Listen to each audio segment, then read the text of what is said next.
You're listening to Unfiltered, real talk about sex and love with Ashley and Heather.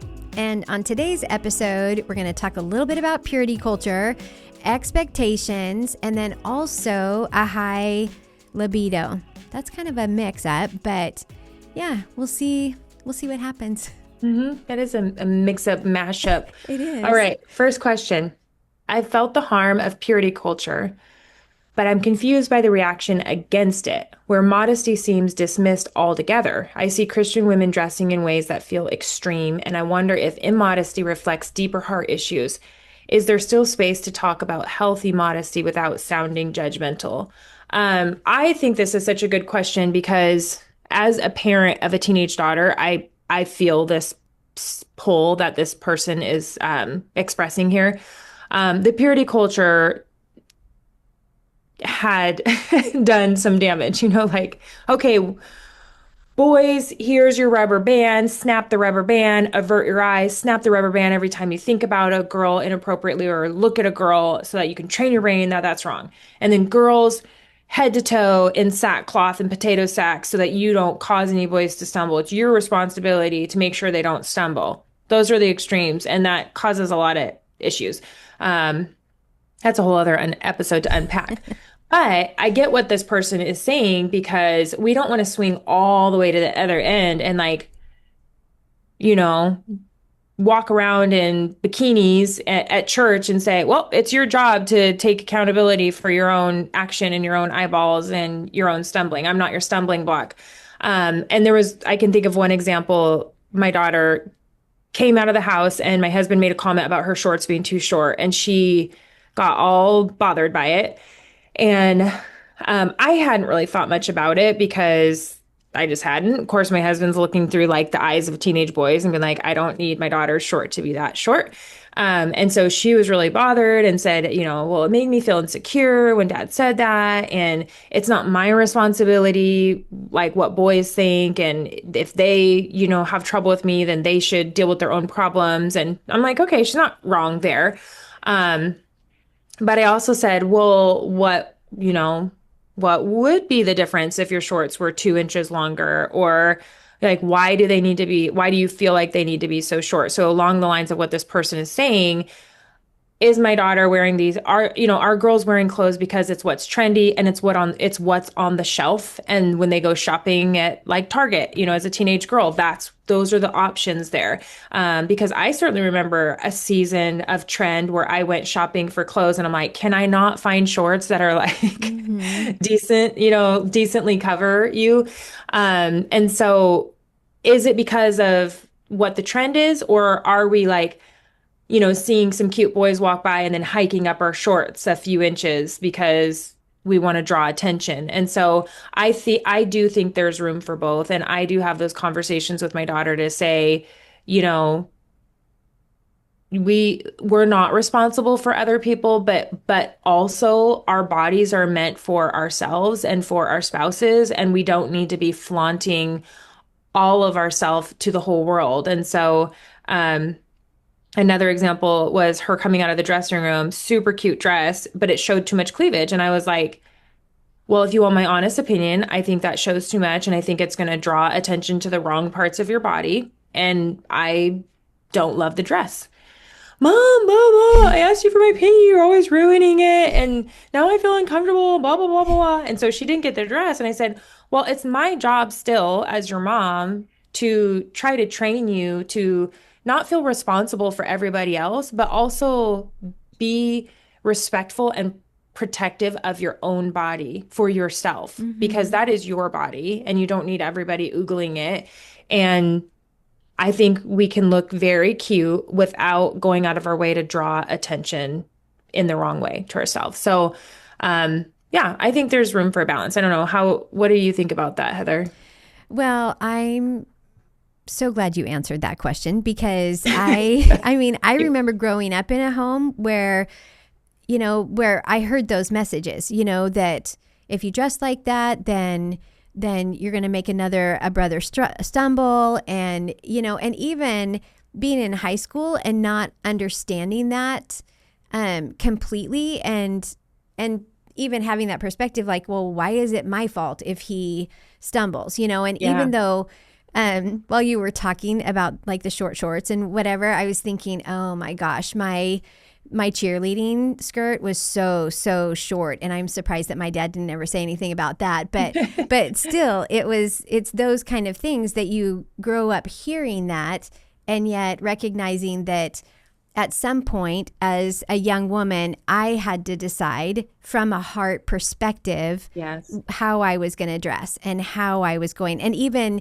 being married, having to decide how am I going to dress that is going to be honoring to my husband, just those kind of things that when you're a teenager you don't think about anything like that. But I agree. I think that there is room for conversation about it, and making sure that the conversations that you're having is not putting blame on young women, but yet targeting the heart issues that could be at play. Yeah, so that was a great answer.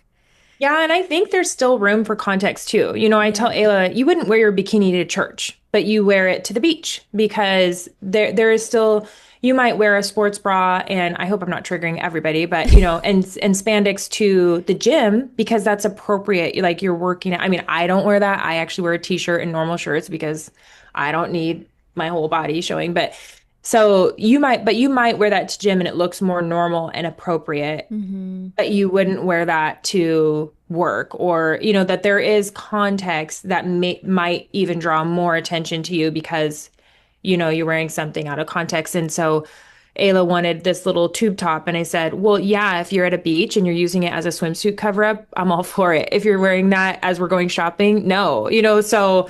And she's like, well, why does it matter? I was like, because there's like this expectation at the beach that people are swimming and there are less clothes. Like Yes. there is context. And so it is hard to Mm-hmm. navigate, and so I just constantly try to remind Ayla, you're not responsible for others, but still look at everything you do and how you act through the filter of, is it God honoring? Are Mm-hmm. you doing it with the right heart? Are you doing it because you love this outfit? Or are you doing it because it's going to draw a bunch of attention or make girls jealous? Or like, what is the heart motivation there? And also, I love you. And if we need to go shopping for different clothes, then that can be fun too. So, and she did call me out on that. She's next time we were at a store and she tried some shorts and can I get these? I was like, no, we're not shopping for clothes. Stop asking me for. She's like, you said if I found shorts that were longer that you would buy them. And I was like, put them in the cart. So Oh, yes. so important conversations. All right. Our next question says, I was told having expectations is wrong, but I disagree. I don't expect perfection, just honesty, fidelity, empathy, and repentance without blame. My husband says I expect too much, but aren't these just the basics of a healthy marriage? Where's the line between reasonable expectations and unrealistic standards? I agree with her that we should have expectations. There should be Hmm. normal expectations that are foundational in a healthy marriage. That and some of them aren't even around having sex necessarily or our sexuality, but even just about honesty. Like, what if our money in our marriage is shared money? How are you spending our money? How is that on both people? Having these reasonable expectations, I think that we should be able to have them. Hmm. But yes, I think there is a line between reasonable expectations and being unreasonable or unrealistic. And so, like, especially when it comes to addiction, sexual addiction, and betrayal trauma, there sometimes a betrayed partner might expect that they get to, I don't know, I'm drawing a blank, but like somebody's phone, like I should be able to look at your phone every Yeah. single, any day. I should know the passwords on all of your accounts. I should be able to, have these kind of safeguards in place. And so some of those outside of that context might seem unreasonable, but then within that healing process and recovery, then absolutely a wife should be able to have those things. Does that make sense? I mean, we Yes. talk about that even with like having a social media account where the husband and the wife are both on their Facebook account, or they're both, they have only a shared one, but they don't have a separate one. So those kind of seem like reasonable expectations. What do you think? Hmm. Yeah, I think with this person saying I was told having expectations is wrong. I mean, we we have said on here things about expectations in the context of like, okay, we watch romance novels or maybe a sexual scene or porn before marriage, and then we have this expectation of what it's supposed to look like. So if you've Mm-hmm. heard that from us, that's what we're talking about, in that we shouldn't be watching these romance movies and porn and having the expectation that that's what it's supposed to look like. With what she's saying here, or she's saying here, honesty, fidelity, empathy, like those are basic foundational things in a marriage that you absolutely should expect trust. You Yep. absolutely should expect honesty and fidelity and commitment. Those, yes, those are non-negotiables that are okay to expect. And if your husband is pushing back and saying you're expecting too much, you're too sensitive, you have trust issues, I'd start doing some of that boundary work again Mm-hmm. and tightening those up, because there's some manipulation there, some gaslighting, something going on where he's turning it back around on you. Or maybe that's just how he was raised, that the man does everything and the woman should ask nothing and shouldn't expect anything. They just be quiet and cook and don't have any opinions.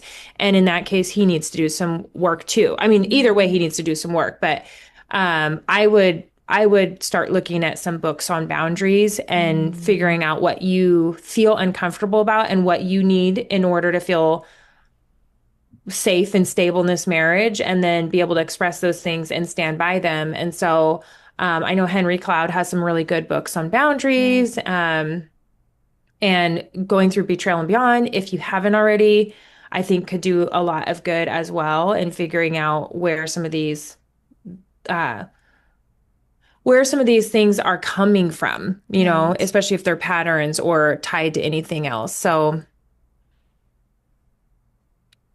finding your voice, knowing what's reasonable, and then not being manipulated out of that or having it turned around on you is almost impossible if you don't have support. Mm-hmm. Because when people are doing that to you, they're an expert in making you feel like you're to blame, or that you should have just not said anything in the first place because now things are worse, or turning things around on you. And so that would kind of be my first order of business, is making sure that you have support to be able to figure out what it is you're asking for, and then be able to have confirmation from other wise people that what you're asking for is reasonable, and then be able to articulate those things and stand by those things. And I think in the long run, that will help, hopefully, your marriage, but it will definitely help you. Mm-hmm.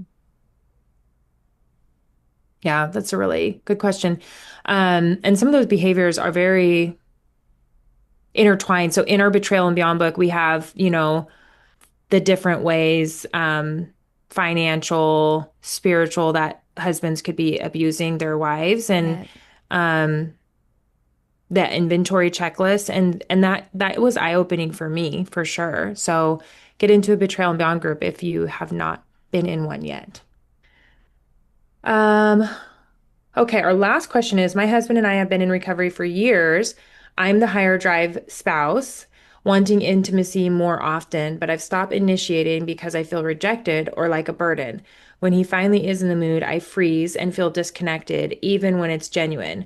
Why do I shut down in the moments I actually crave the most? It sounds like there's still some woundedness here, sexually and emotionally, relationally. And so, like, being able to understand each other's sex drive and how much you want sex during the marriage, um, it can be an uncomfortable conversation, but there should still be a sense of my spouse has a lower drive, or we've kind of figured out this rhythm between us. There shouldn't be that sense of rejection with it. And so that's the part that gives me like a little pause in saying what else is going on here. And so I would take a deep dive into that. I would ask a couple questions. Has your husband struggled with emotional affairs, physical affairs, pornography, anything outside of sexual intimacy with just you as the spouse? Has there been a history of that? Um, and if so, have you guys processed through that? Has he gone through seven pillars? Have you gone through betrayal and beyond? Have you had counseling? That would be my first question. Do you have a past of sexual, behaviors that might be contributing to this? Um, did you grow up in a home where it was safe to have conversations, or was there shame around the topic of sex? And so getting to the root of why you feel rejected and why you feel disconnected and freeze in the moment, because the only person you do have control over is yourself. So first getting into the root of Mm-hmm. that, and the root may tell you, oh, it's coming from my family of origin. Oh, it's coming from because there's other things going on with my husband and I need to ask for some things in order to feel safe in this marriage and to grow in this marriage. And so it can kind of help you pinpoint where it's coming from. And then from there, I would imagine there'll be a next step as far as asking something of your husband, or possibly even saying this emotional sexual roller coaster yo-yo is too much for me. And so, can we take a pause and get some counseling with somebody who Mm-hmm. understands that process of a therapeutic pause, um, therapeutic, abstinence. And so somebody that understands sexual struggles, betrayal, that whole world, I would get in with that person. Mm-hmm. Yeah, this is a great question because it seems like um, I think stereotypically we always hear that, men have a higher sex drive than women, that women don't have as high of a drive. And I just think that, and I'm glad that she even said it that way, Yeah. that she's the higher drive spouse. And I also wondered if, because she said they've been in recovery for years, if this is an example of where you have a husband who has all of their addiction, acting out behaviors, they get into recovery, and then that pendulum swings to more of, acting in. And so they're trying to keep the lid on it. And so they're actually kind of physically even experiencing a little bit of an abstinence because now they've been acting out so much that pendulum swings and now they're acting in, so they're trying to keep Mhm. the lid on Yeah, it. that's a good point. Yeah, and then maybe he's even kind of stuck there, and where then again counseling could be really helpful as well, because then we want to be in the middle where it isn't the extreme of in either direction, but then it's focused on, healthy intimacy. So Hmm. yeah, there's a lot at play in her question. And again, I always want to know more about the story. And okay, if you see a counselor or you get into group or you do these other things, you know, I want to know if it was helpful and how the story ends. Yeah, definitely. I agree with what you're saying. Like, so many things this story, and for being in recovery, it's like we always ask like, well, what kind of recovery? You know, Yes. because we need to know what the next step is. If it's just recovery in general, we'd be like, okay, get into pure desire. If it's been pure desire, okay, groups, counseling, we what is the next step that we would suggest? And even going back to, other episodes where we talk about that push-pull of wanting and desiring, and then when it happens, I freeze and disconnect. That Mm-hmm. goes back to one of our other episodes of talking about that anxious ambivalent of like, okay, I want all this intimacy. And then when it comes, I'm like, I shut Mm-hmm. down. And so has this always been a pattern even before recovery with this woman? Because then it's like, okay, we need to do some root work for you. Or was it only a pattern that developed after his own whatever brought him into recovery? Because I can identify with that as well, that you kind of get all messed up in your mind when betrayal happens, and then there's a point where there's no sex, and then when it comes back, you're like, I don't even know how to do this anymore. And Mm-hmm. so there's a lot in play. So definitely get in groups if you haven't yet. I see recovery, but still, like if you haven't done betrayal and beyond and seven pillars, do that. Do counseling. Attachment Have work. Attachment work. Yes, I know it's a lot. So maybe even if you heard this, you're like, I don't know where to start. Send us more information. Like, have you done Betrayal and Beyond? Has he done Seven Pillars? Are you open to seeing a counselor that specializes in um, sexual therapy that is biblically based? Those would be the questions I have, or, next step. So, also, let's see, book recommendations. I would say, um, Good Girl's Guide to Great Sex, Good Guy's Mm-hmm. Guide to Great Sex, by Sheila Gregoire and her husband. I forget his name, the two separate books. And then The Gift of Sex, Joy and Cliff Penner. I remember reading that and there Mm-hmm. being um, some nuggets in there that were helpful. Um, and then we have, I forget what her last name is, but Ginger something, and it's reintegration of sex. So there are books out there if you wanted to just read some of those and highlight things that really stand out, like, okay, this might be where we're stuck here or where our problem is coming from. So lots of resources thrown at you. Hopefully something sticks, hopefully something helps. But really, really good question. All right. Well, thank you so much for joining us today. And if you can think about it, we should be talking about it. So please keep sending us your questions at unfiltered@puredesire.org. And if you found this episode helpful, make sure to subscribe and share it with a friend.